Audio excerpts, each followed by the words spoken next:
Welcome back, YouTube pipe smokers. Muttnchop Piper here. Today's video is entitled, He Did What He Felt He Had to Do. Now let me preface this video by saying that being a vigilante or taking matters into your own hands to right any wrong that was done to you by someone is wrong. You should contact authorities if you feel that someone has done something illegal against you, and let the justice system run its course. That being said, things were a little bit different in 1872. This story is about my great-great-great-grandfather, Bishop. He grew up in the mountains of eastern Kentucky, and about 1850 he decided he was going to build and run a store, because there was no store in the area, and there was very few places to purchase things. So he built and started running a store. Now, as time went on, this store became a hub. It became a lifeline for a lot of people in the surrounding towns and the surrounding community.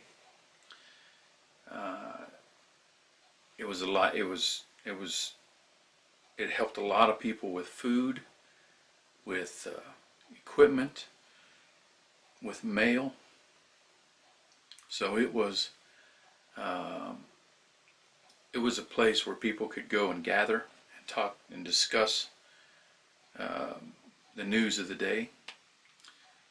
So as the store grew, it became a vital part of the surrounding towns and communities. Then all of a sudden, the Civil War broke out.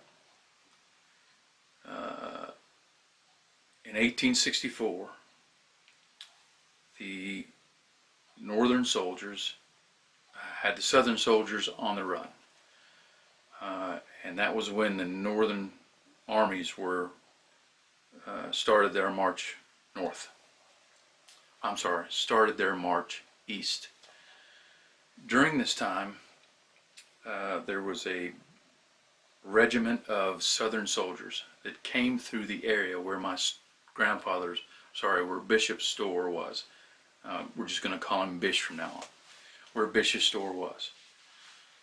So one day, out of the blue, this regiment burst into the store, held several customers and Bishop's wife at gunpoint, and took the end of a rifle and beat my great-great-great-grandfather to near death with that butt of that rifle.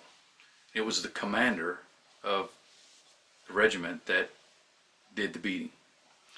They stole around half of the stores that Bish had in his store. They would have stolen it all, but they didn't have time.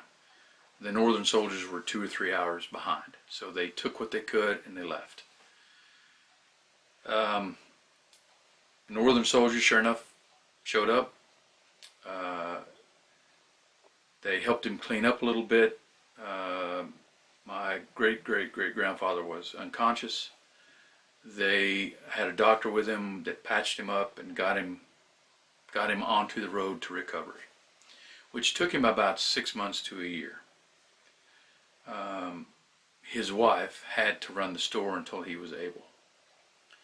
Of course, 1865, the war was over. But my great-great-great-grandfather kind of put it out there. He said, "Hey, if anyone ever sees this individual, just let me know." Time passed.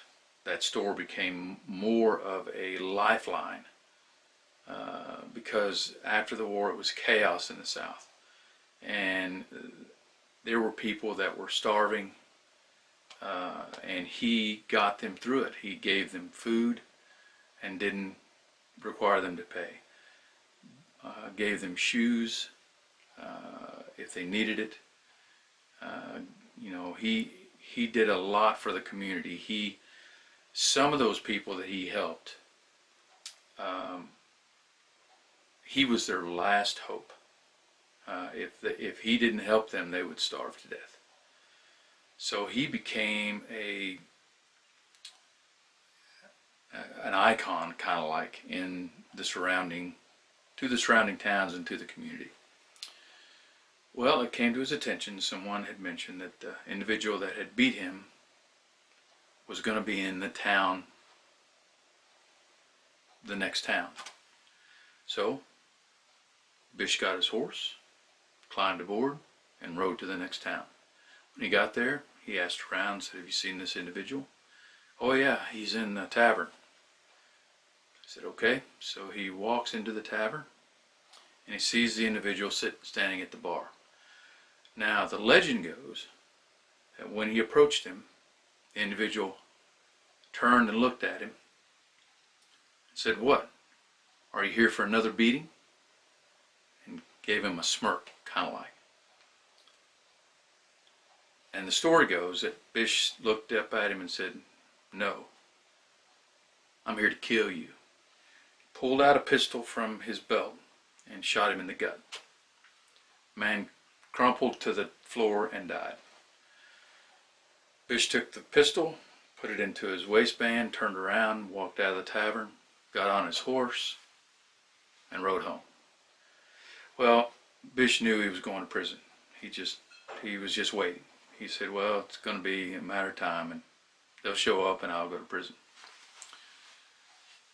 Well, days went by, nobody showed up. Weeks, months, years, no one ever showed up. Later on, it was discovered that the reason why no one showed up is because no one said anything. The sheriff showed up at the tavern and started asking questions. Asked the gentleman at the bar, said, "What did you see?" He said, "I didn't see anything." So he was that way when I walked in. So he asked a few people sitting at the table, says, "Well, what did you gentlemen see? Who did this?" All of them looked up at him and said, "We don't know. Never seen the guy before in our lives. Don't know who it was." So without any leads or without anything to go on, the sheriff had to give up the search because no one saw anything. So why would people do that? Well, like I said before, my great-great-great-grandfather was so well liked, and he was compassionate. He had a heart. He wanted to help people. He wanted to provide for those that were on the verge of collapse, that were on the verge of starving. And he had touched so many lives in that community that they felt that justice had been done. The man beat him I mean, he was near death. And they just felt an eye for an eye. The Bible was really adhered to up in the mountains of Kentucky during that time. And so they felt justice had been done. Now, I'm not condoning what he did. Don't get me wrong. But the people that knew him, the people that knew the individual that had beat him, decided for themselves that they felt that justice had been done for this individual that so many people liked. So remember that. Having a good heart and being kind to others can sometimes work in your favor. Well, that's it for this video. Hope you enjoyed it, and I hope you learned something. Until my next video, I want to wish you and your family happy piping.